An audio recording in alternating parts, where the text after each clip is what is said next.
Nah, siapakah yang pertama merancang, bukan baca ini dulu. Sorry, maaf. Kita baca dulu deh di Kejadian 2 ayat 15 sampai 25.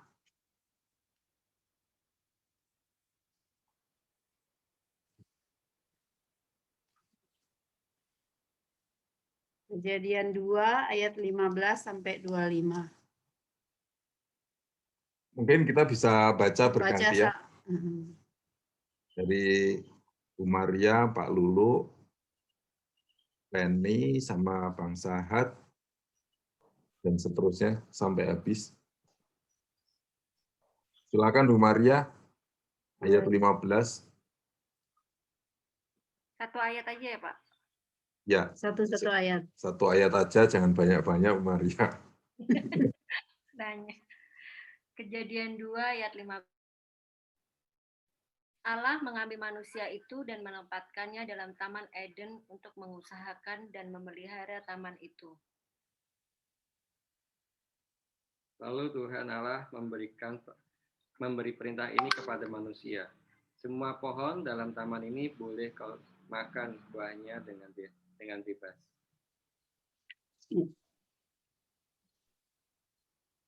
Tetapi pohon pengetahuan tentang yang baik dan yang jahat itu, janganlah kau makan buahnya. Sebab pada hari engkau memakannya, pastilah engkau mati. Lanjut. Bang Sahatnya ada, Bu Penny? Lagi sama anak, Pak. Ini dulu, Pak. Bu Dewi. Tuhan Allah berfirman, tidak baik kalau manusia itu seorang diri saja. Aku akan menjadikan penolong baginya yang sepadan dengan dia. Bu Patricia.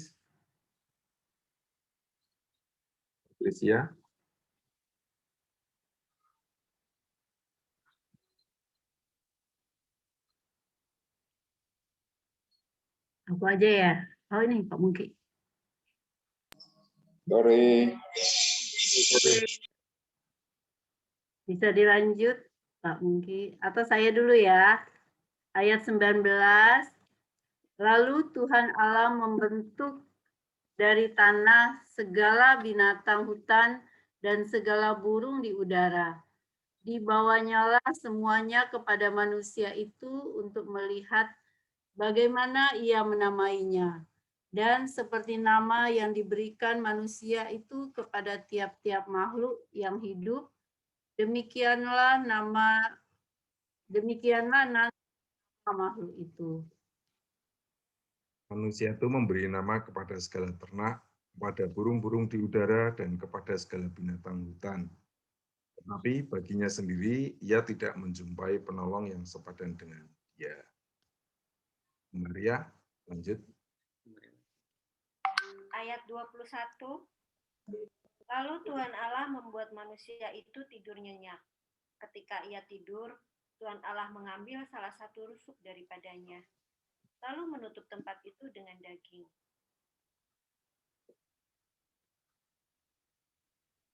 Dan dari rusuk yang diambil Tuhan Allah dari manusia itu, dibangunnyalah seorang perempuan, lalu dibawanya kepada manusia itu. Lalu berkatalah manusia itu, inilah dia tulang dari tulangku dan daging dari dagingku.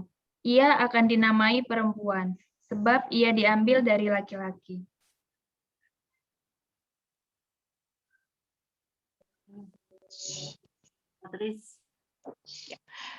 Sebab itu seorang laki-laki akan meninggalkan ayahnya dan ibunya dan bersatu dengan istrinya, sehingga keduanya menjadi satu daging.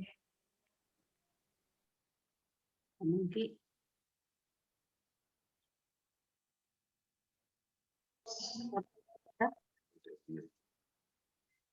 Bu Dewi deh. Ayat 25. Mereka keduanya telanjang, manusia dan istrinya itu, tetapi mereka tidak merasa malu. Ya, demikian pembacaan kita. Kita masuk Coba pada ini pengantar yang ada di buku ya. Kita coba baca dulu. siapakah yang pertama merancang adanya keluarga? Mengapa keluarga sekarang ini banyak yang bermasalah? Pertanyaan ini adalah pertanyaan mendasar dan sangat penting untuk kita jawab. Konsep dan lembaga pernikahan dan keluarga lagi menghadapi tantangan berat. Perceraian meningkat tajam. Pernikahan antar sesama jenis dibolehkan dan dilaksanakan termasuk oleh beberapa gereja. Perselingkuhan sudah merajalela.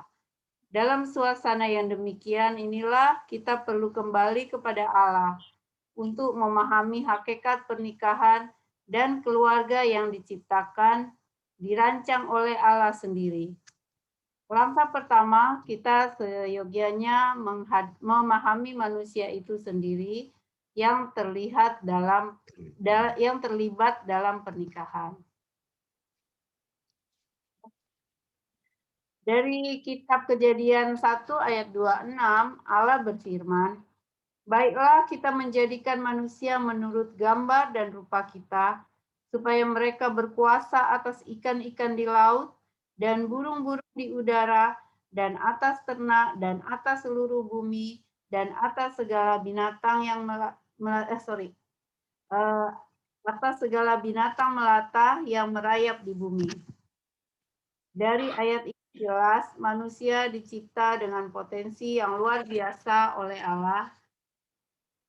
Pemazmur mengatakan dalam Mazmur 8 ayat 6, "Namun engkau telah membuatnya hampir sama seperti Allah dan telah memahkotai dengan kemuliaan dan hormat."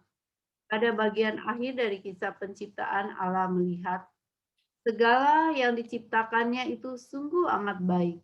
Namun dalam Kejadian 2 ayat 18 Allah berfirman, "Tidak baik kalau manusia itu seorang diri saja. Aku akan menjadikan penolong baginya yang sepadan dengan dia." Dari ayat ini jelas kesempurnaan manusia diinginkan Allah terjadi dalam pernikahan atau keluarga. Proses menghadirkan seorang perempuan penolong yang sepadan merupakan karya ciptaan Allah sendiri, seperti kita baca dalam Kejadian 2 ayat 1 sampai 22. Kita perhatikan juga bahwa Allah lah yang membawa perempuan itu kepada Adam, yang disambut dengan ungkapan cinta kasih yang luar biasa. Dalam Kejadian 2 ayat 23, "Inilah dia tulang dari tulangku dan daging dari dagingku." Pernikahan adalah lembaga pertama, institusi pertama yang dihadirkan Tuhan. Kejadian 2 ayat 24, "Sebab itu seorang laki-laki akan meninggalkan ayahnya dan ibunya dan bersatu dengan istrinya, sehingga keduanya menjadi satu daging." Kesatuan yang eksklusif dan kesatuan sepanjang hidup. Dalam Matius 19 ayat 5. Harus kita catat bahwa Tuhan memang hanya menjadikan dan menghadirkan hanya satu istri bagi Adam. Baik teman-teman, jadi ini kisah klasik yang sering kita pelajari, jadi bahwa pada mulanya pernikahan itu adalah kehendak Tuhan. Sejak di awal Tuhan hanya membuat seorang Hawa untuk Adam yang diciptakan oleh Tuhan itu sendiri. Jadi kalau di sini dikatakan bahwa perempuan diciptakan dari laki-laki, makanya ini lelucon ya. Kalau laki-laki itu kan man, kalau woman ya, woman gitu loh istilahnya. Jadi dia waktu itu terkejut itu, wow man, dia, karena tiba-tiba sudah selain Tuhan ada juga laki-laki yaitu Adamnya tadi. Nah dari Jadi dari sini kita melihat bahwa sejak semula konsep pernikahan itu diciptakan oleh Tuhan. Dan konsep yang kemudian kita pelajari dan kita lakukan sampai sekarang adalah bagaimana laki-laki yang meninggalkan ayah dan ibu bersatu dengan istrinya. Jadi ini satu perlambang juga bahwa ketika menikah, itu masing-masing orang meninggalkan bukan hanya secara geografis ya.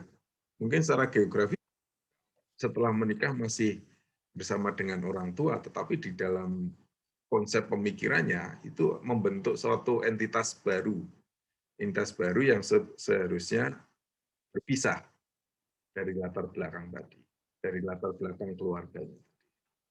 Nah, ini nanti kita akan masuk ke pertanyaan-pertanyaan refleksi dan diskusi yang akan menolong kita mengingatkan kembali bahwa bagaimana pernikahan ini dimulai.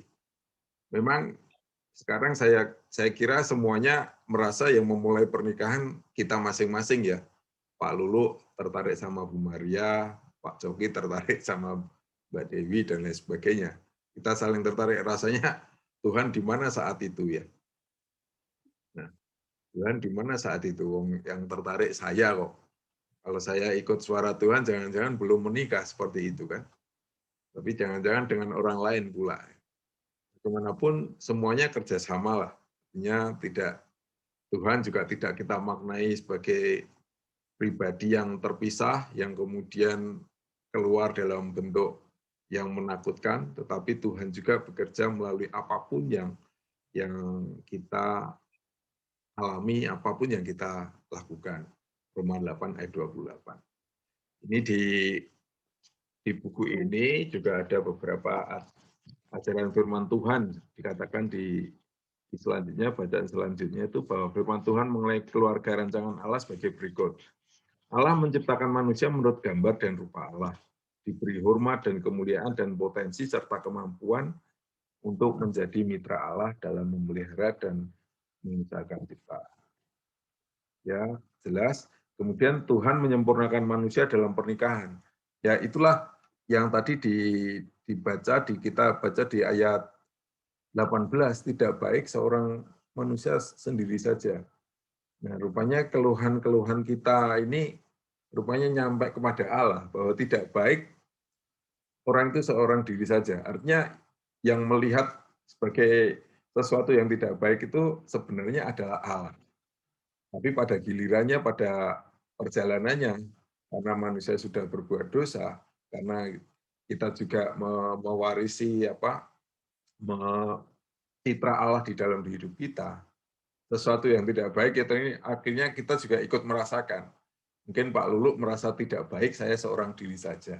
Pak Coki merasakan juga, wah tidak baik nih, saya seorang diri saja. Ini nih ada permata kehidupan ini. Ketemulah Mbak Dewi, ketemulah Pak Lulu dengan Bu Maria dan seterusnya. Kemudian yang kedua, Tuhan menyempurnakan manusia dalam pernikahan, menghadirkan hanya satu perempuan yang menjadi penolong yang sepadan. Jadi arti kata sepadan sendiri banyak maknanya ya, banyak maknanya. Mulai ada yang permaknaan secara sempit, ijazahnya sama gitu ya, sampai statusnya sama gitu, sampai macam-macam. Tetapi apapun ternyata tidak ada yang betul-betul sepadan dan sama, tetapi saling menghidupi tentunya. Senyumnya sama. Senyumnya sama kata.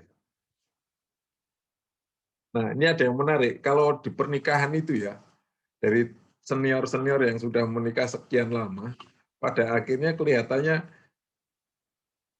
suami dan istri itu wajahnya dimiripkan atau gimana ya. Jadi nyari sama loh. Nah, ini Bu Maria sama Pak Lulu ini mungkin kelihatan beda ini. Tapi nanti kalau pernikahan sudah umur 25 gitu ya, nanti kan makin Pak Lulu makin bulat, Mbak Maria sudah mungkin akan sama. Allah yang merancang dan menciptakan lembaga pernikahan, Allah yang menciptakan perempuan, Allah yang membawa Hawa. Peran Allah sangat menentukan. Ini harus kita maknai bahwa Allah sebenarnya yang menentukan dalam pernikahan. Pernikahan adalah menyatunya dua insan yang berbeda, tetapi sepadan, yang memulai lembaga keluarga yang independen dari ayah dan ibu. Pernikahan yang diciptakan Tuhan adalah lembaga seumur hidup. Jadi makanya ketika kita menikah ada janji pernikahannya bersama-sama dalam saat duka maupun saat suka maupun saat duka sampai maut memisahkanmu ya, memisahkan kita tentu saja ya. Jadi artinya begitulah komitmen kita yang kita ucapkan dulu di hadapan Tuhan dan jemaatnya.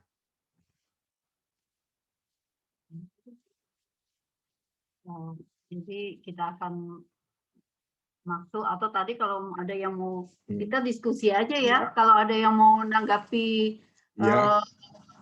pembacaan kita tadi, silakan aja. Sama-sama ya, kita diskusi aja. Pertanyaan refleksi.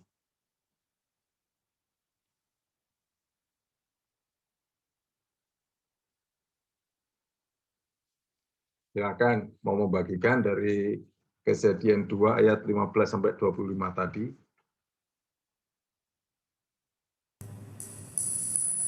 Sepadan misalnya. Sepadan dengan mungkin sepadan itu pencarian seumur hidup kayak itu.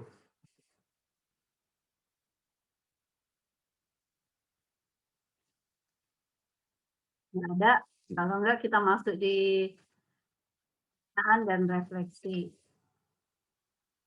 Pertanyaan nomor 1 ya. Siapakah yang harusnya berperan utama dalam kita merancang pernikahan? Mengapa kita cenderung mengabaikan Tuhan dalam merancang dan menjalani pernikahan?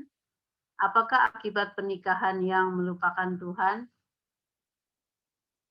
Silakan. Silakan mungkin dari Pak Lulu dulu, keluarga Pak Lulu.